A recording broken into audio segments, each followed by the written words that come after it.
Okay, I'm going to show you how to install Kodi on Windows.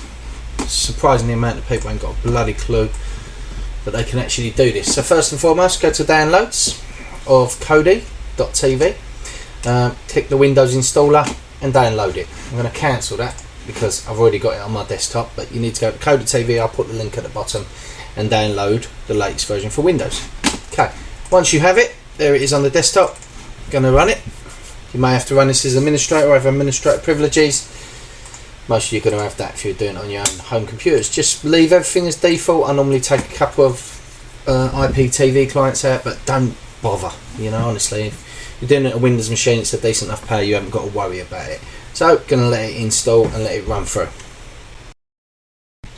Okay, almost finished installing there. Just skip that along slightly. And when I've done this, I'll also show you how to add the build. So I'm going to make it run, but because you've installed it, if you was to just type Kodi, if you're using Windows 10, you can put this on 7, put it on Windows 8, put it on Windows XP even. You know, it works a treat, and to be honest, Windows version is probably the best in my opinion, even versus Linux version. So you can run it, pin it to your taskbar like I normally do, but let's run it first time run. So Kodi Jarvis, as you see, because that's the current version, and this is completely empty. No video add-ons and no program add-ons either. So it will all be totally and utterly empty. So I'm going to take it to System, File Manager, and I'm going to get you add my source. You can put anyone's source on, or if you like, don't put any wizards, just put some sources on and add some add-ons yourself, installing from zip file. If you're proficient in that, it's easy enough to do. But a build's one of the things most people do nowadays, and I'll just show you how to put my build on. So there's the address, I'll put it in the link below. Let's go done. I'm going to leave the source name as Kodi, can't be asked to change it. If you install my build, it will be renamed anyway. Okay, so if I've done that right, if I put the wrong address in, it will generate an error message and you simply type something wrong, like you put a semicolon instead of colon, or you put a backslash in instead of forward slashes or whatever, but get it right. Yeah, okay. So went to settings, do it again, system, down to add-ons, install from zip file, and there's Kodi, and Kodi's the one we just installed. So let's install my wizard. Oh. So install wizard. Now go back again, and then go over to programs, and while it's installing the wizard, it will pop up in a second. So just give it a shake and it will pop up.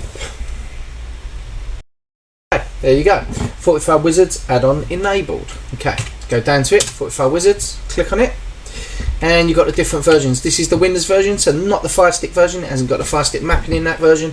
We want this one because we're on Jarvis, as you can see. Going to click to install it. Now I'll come back to you once it's finished and loading and install. Okay, that's it. Get to this stage, it'll extract after doing the thingy. You just basically click OK and then yes, close, and then it'll bang you out. 2 shakes of a cat stick later, restart it, and you should be on a new build,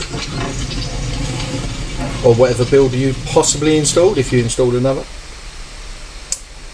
And as I say, you didn't have to do that step if you want to manually install add-ons, which isn't difficult. It is simple enough if you take the time. My build, initially the skin wheel build, which is done quite quickly at the top there. Big difference between using it on this and using it on, say, a Fire Stick, or certainly a Pi 2 or Pi 3. As you can see, that loaded up real quick. And all it's going to do is pull down from the bottom. It's actually going to pull down from, that is Exodus at the bottom. So it's pulling down the actual thumbnails and what the latest or people watching is. And if I go to the Phoenix one here at the bottom, you'll see it's pulling the Phoenix new releases down at the bottom. If I scroll down to it, you can see they're there. It's just basically pulling the thumbnails down as it's loading them right now, as you can see.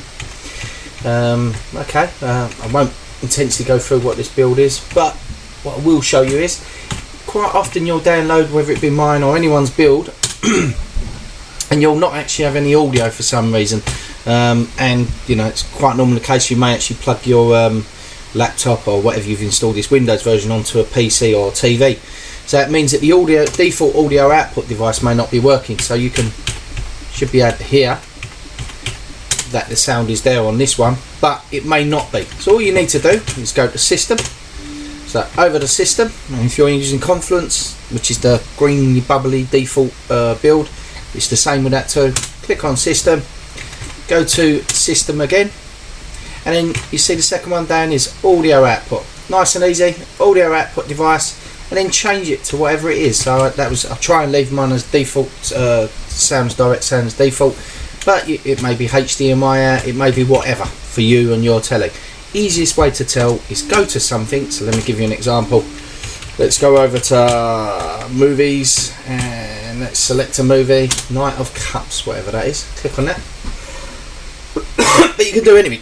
Click on a YouTube, play a bit of music, anything where there's a bit of sound pumping out, basically. So open up the stream. Just wait for the stream to open up and kick in. Assuming it loads automatically, always the way. You pick one that's actually not going to load for some ungodly reason. Let's give this a chance. And being that it's Phoenix, and I just updated it yesterday, I'm quite confident it will. And there we go. Now you can hear music playing on this, but if for some reason you didn't, we're just going to go back. There we go. Back, leave the movie playing on the background. Really important, you leave the movie playing in the background or the music playing in the background. Go to system, audio output, and then change it until it plays. Yeah, once you've got the sound coming out, then you know you're on the right device. Okay, so nice and simple. That's the way to do it. So I'm going to exit out of this. There was something else I wanted to show you. What was it again? Something to do with what was it? Nope, for the love of money, can't remember what it was. But yeah, that's basically it. Really nice and easy. Oh, be very careful though when you reboot. If you want to just quit to operating system, use the option quit to operating system or exit. If you press reboot or power off system, it will power off your Windows. So it may drive you mad if you're using it at work PC and you accidentally press reboot or power off and you're actually doing work on another screen or something. Yeah. Okay. Nice one.